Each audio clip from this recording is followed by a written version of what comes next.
میں اس وقت آپ کے سامنے باوضو حاضر ہوں، رب اکبر کی قسم ہے، قرآن کو دو ہاتھ میں لے کے کہہ سکتا ہوں، سر پہ کہو تو اٹھا کے کہہ سکتا ہوں، بیت اللہ کے اندر داخل ہو کے خلاف کعبہ پکڑ کے کہہ سکتا ہوں، میرے پیغمبر نے ایک نماز کی ایک رکعت کا ایک رکوع بھی رفع الیدین کے بغیر نہیں کیا، نہیں کیا، نہیں کیا۔ پیدین کے نہیں پڑھی، ایک حدیث پڑھ دے، ترجمہ اس کا یہی ہو، 1,00,000 روپیہ انعام لے۔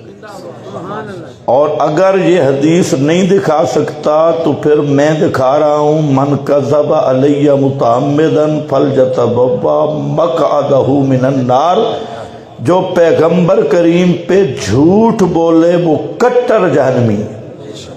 تو سر پہ قرآن رکھ کے اس نے جھوٹ، بھائی دیکھیں جب نبی کی بات کی تو اب ایسی حدیث ہونی چاہیے نا کہ نبی پاک علیہ السلام نے پوری زندگی رفع دین کے بغیر ایک رکعت بھی نہیں پڑھی۔ اس ترجمے کی حدیث ہو تو 1,00,000 روپیہ انعام، نہیں تو پھر 1,00,000 دفعہ مولوی صاحب پہ لعنت ہے۔ اور ایسی کوئی حدیث موجود نہیں ہے تو پھر پیغمبر پہ جھوٹ ہے۔ یہ بڑی اچھی نیکی ہے نبی پر جھوٹ بولنا، یا اس پہ حدیث ہے تو لکھ کے بھیج، جہاں بیٹھے لکھ کے بھیجے۔ تم پوری بات سمجھا کرو تو انشاءاللہ چور پکڑنا کوئی مشکل نہیں۔ تم بات سمجھتے نہیں اور بغیر سمجھے کہ چور جنوب بھاگتا ہے تم شمال پکڑتے ہو۔ مسجد حرام کا اور مسجد نبوی کا امام ہمارے عقیدے کا ہے۔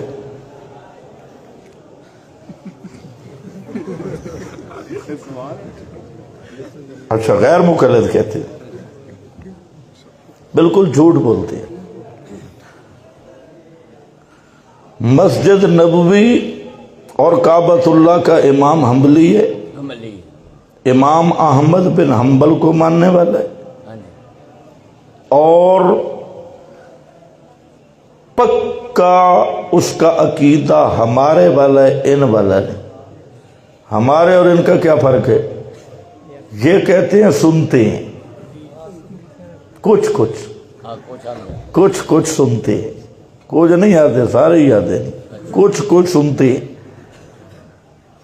فتاوی بلد حرام اللجنہ جو سعودی عرب کا فتاوی ہے، وہاں کی پوری کمیٹی کا، اس میں لکھا ہے کہ نبی پاک علیہ السلام قبر پہ بھی درود نہیں سنتے۔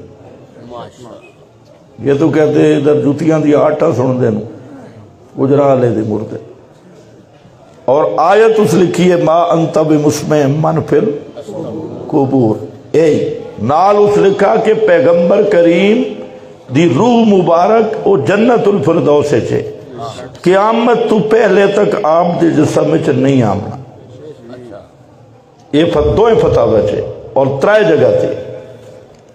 وہ حنبلی ہیں، صحیح العقیدہ لوگ ہیں، اے لا مذہب بد عقیدہ لوگ ہیں۔